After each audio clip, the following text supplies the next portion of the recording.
O Aedes é preto com listras brancas no corpo, na cabeça e nas pernas. Seu tamanho não passa de 1 centímetro.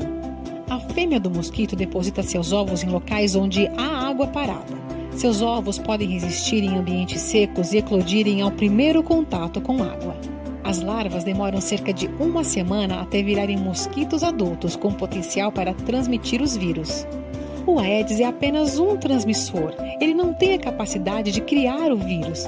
Então, para que ele transmita as doenças como a dengue, zika ou chikungunya, ele precisa picar alguém infectado. Mas atenção! Pessoas podem pegar dengue, zika ou chikungunya e não desenvolver os sintomas das doenças, mas mesmo assim contribuem para a proliferação dos vírus. Por exemplo, a Júlia. Ela encontrou com uma amiga em região onde havia surto de Aedes e foi picada, mas não desenvolveu os sintomas. Em sua casa haviam mosquitos Aedes, mas nenhum infectado, até que um deles picou Júlia e agora carrega o vírus. Em algumas semanas, seus 2 filhos e vários moradores do bairro apresentaram sintomas como febre, dores e manchas no corpo. Ela buscou informações sobre as doenças transmitidas pelo Aedes, mas no começo foi difícil identificar qual era o vírus, já que os sintomas são relativamente parecidos. Na dúvida, ela correu para o pronto-socorro. Lá o médico explicou que febres mais altas, acima de 38 graus, podem estar associadas a chikungunya, mas também podem ser um sintoma de dengue. O fator determinante é a duração. No caso da dengue, costuma ser uma febre alta por vários dias. Em relação às manchas na pele, na maioria dos casos de infecção pelo Zika vírus, elas aparecem já nos primeiros 2 dias após a picada, enquanto nas outras doenças isso pode não ocorrer.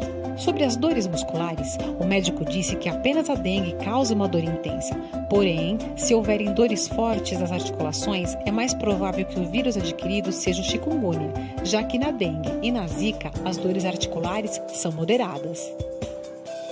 Um último dado importante foi sobre os sangramentos que não existem no caso de Zika e que são moderados no caso de dengue, mas que podem evoluir para a dengue hemorrágica quando ocorre perda de consciência, podendo levar à morte.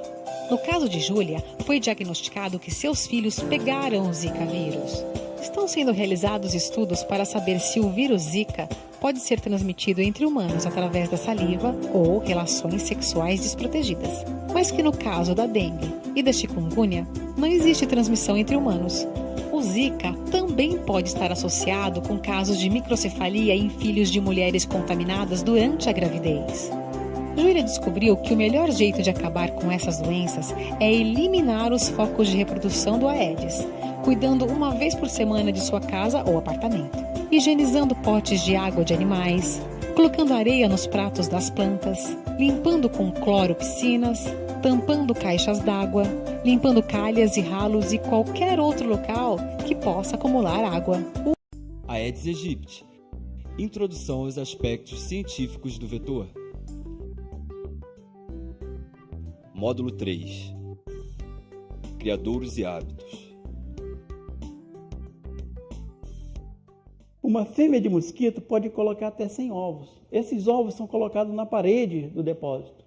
E esses ovos, após estarem secos, ele pode ficar até 1 ano nesse depósito. Com as chuvas, isso eclode. Com 10 minutos depois de afogado, as larvinhas já estão eclodidas. Com 5 dias, nós já temos as larvinhas desse tamanho, 4º estágio. Depois de 2 dias, nós temos as pupas. E com 7 a 10 dias, nós temos o mosquito adulto. Para eliminar essas larvas, não basta apenas jogar essa água fora em qualquer lugar. Por quê? Como eu falei anteriormente, esse mosquito não coloca os ovos diretamente na água. Ele coloca na parede dos depósitos. E geralmente os depósitos escuros, que você não pode ver. Então, quando você eliminar essa água, você tem que usar uma esponja para remover esses ovos que estão aqui e também jogar no lugar onde tem a terra ou areia ou onde vai evaporar rapidamente. Tá? Nós temos aqui um exemplo de um depósito onde você pode ter a larva de mosquito e, como você vê na parede, pode estar cheio de ovos. Então, jogando essa água fora, você tem que passar uma esponja para remover todos esses ovos que podem estar na parede desse depósito, e depois essa água tem que ser jogada num ambiente, ou numa terra, ou num ambiente que vai evaporar muito rápido, para evitar que esses ovos caiam num outro lugar que tenha água e venha a eclodir e comece todo o ciclo novamente. Então a gente já viu que a Aedes aegypti tem a fase de larva, que é a fase aquática, e o adulto, que é esse aqui que está voando. Né? E se a gente quer controlar esse mosquito, é muito mais simples a gente controlar na fase de larva do que na fase de adulto. Né? Porque é óbvio, o adulto ele voa, ele se esconde, e a gente não consegue chegar até ele para matar, e também é mais difícil até do inseticida chegar até ele. No caso das larvas, né, como a gente viu, as larvas geralmente crescem em ambientes pequenos, confinados, que porventura acumulem água. Né? Ou também em reservatórios maiores, como piscinas e grandes caixas d'água, também tem a criação dessas larvas. Ou a gente elimina esse criadouro de uma vez por todas, jogando fora aquilo que a gente não precisa, ou a gente tira a água de dentro dele e trata ele de forma correta para que não venha encher de novo e possibilitar a criação de larvas ali dentro. A melhor forma de a gente fazer isso é eliminar o criadouro, mas se não for possível eliminar esse criadouro, a gente tem que ficar de olho nele. Se a gente precisa para alguma coisa, a gente tem que cuidar dele muito bem.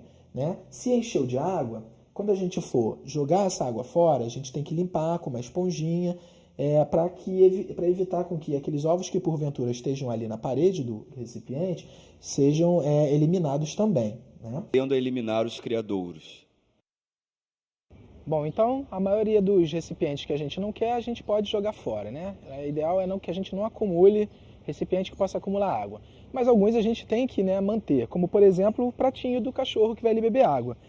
Então o que a gente faz? Né? A gente vê que a água está acabando, a gente vai recolocando a água ali até encher o potinho para o bichinho não ficar com sede. Mas o ideal mesmo é jogar aquela água fora, né? Toda aquela água fora, pelo menos uma vez por semana, e dar uma limpadinha ali naquele recipiente para eliminar os ovos que porventura estejam ali. Mas se acontecer, no caso, a gente pega aqui o recipiente e a gente vê aqui, ó, tá cheio de larvinha de mosquito aqui, né? Porque a gente deixou de lavar, de jogar fora a água que estava aqui uma vez na semana passada e aí agora tá cheio de larva aqui. Então o que a gente faz? A gente vem aqui no ralo e joga essa água fora, certo? Não, errado, não vamos jogar aqui no ralo, porque aqui pode acumular água e esses mosquitos podem acabar que a gente transferiu de um pote para um outro lugar onde eles podem também sobreviver. O ideal, se a gente vê que está cheio de larva aqui, como acontece aqui, é jogar no chão mesmo, no cimentado, por exemplo. Porque aqui está bastante quente, né? Essa água vai evaporar rapidamente aqui e essas larvas vão morrer. E as formigas vão catar e vão levar para a casa delas. Criadouros domésticos. De 3 a 4 dias após a alimentação sanguínea, as fêmeas de Aedes aegypti buscam criadouros para realizar a postura dos seus ovos. Como nós sabemos, o Aedes aegypti ele não gosta de se proliferar em água suja, como em valão e esgoto. Ele preferencialmente busca ambientes com água limpa e parada.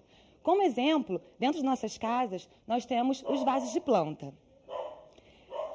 Esse vaso ele tem um prato embaixo que está com a água acumulada.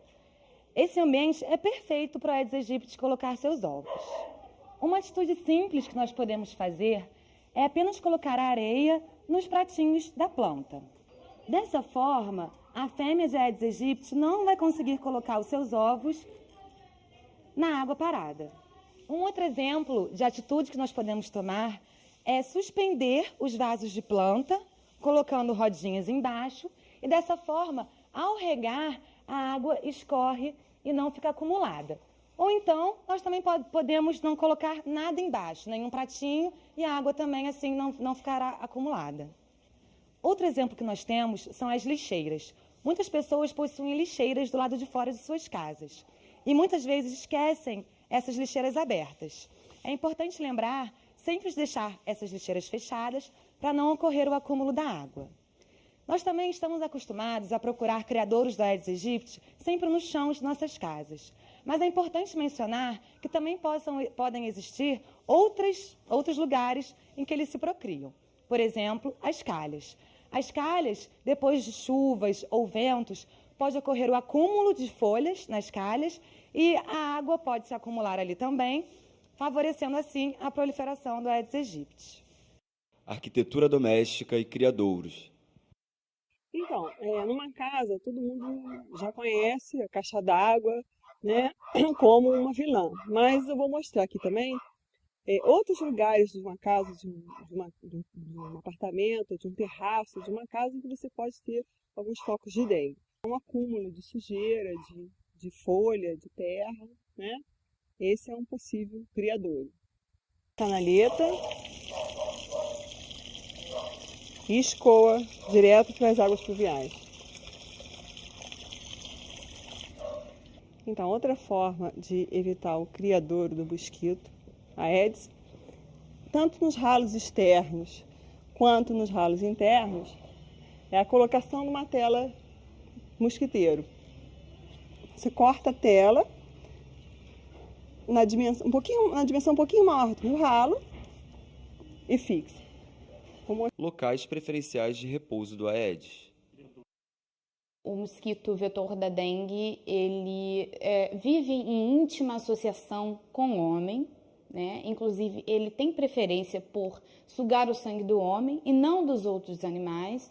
É por isso que a gente costuma dizer que ele é um mosquito doméstico, né? Ele vive principalmente nas áreas que a gente chama de peridomiciliares, que seriam os quintais das casas, e também nas áreas intradomiciliares, que seriam dentro das habitações. Nós temos aqui um ambiente de uma sala, né? E eu vou mostrar para vocês os locais onde o mosquito Aedes aegypti prefere ficar escondido. Ele prefere ficar embaixo das mesas, ou então atrás das cortinas, ou atrás do sofá. Nós vamos agora para um outro ambiente, para a gente visualizar outros locais onde ele também pode estar escondido. Nesse outro ambiente, nós temos mais um exemplo da onde o Aedes aegypti gosta de repousar, que seria nas prateleiras desse estante ou ainda embaixo dela. Voo e dispersão. O Aedes aegypti é um mosquito essencialmente antropofílico, ou seja, ele vive em ambientes associados ao homem. Esses ambientes podem ser principalmente dentro de casas ou na região peridomiciliar, onde ele vai encontrar criadouros e locais para alimentação. Ele é um mosquito diurno, então ele tem o hábito principalmente de picar e de se locomover, principalmente no início da manhã e no final da tarde, buscando sempre associar alimentação e locais de oviposição. Quando há necessidade de alimentação ou de dispersão fora desses horários, ele busca então ter essa atividade em outros horários, como por exemplo à noite.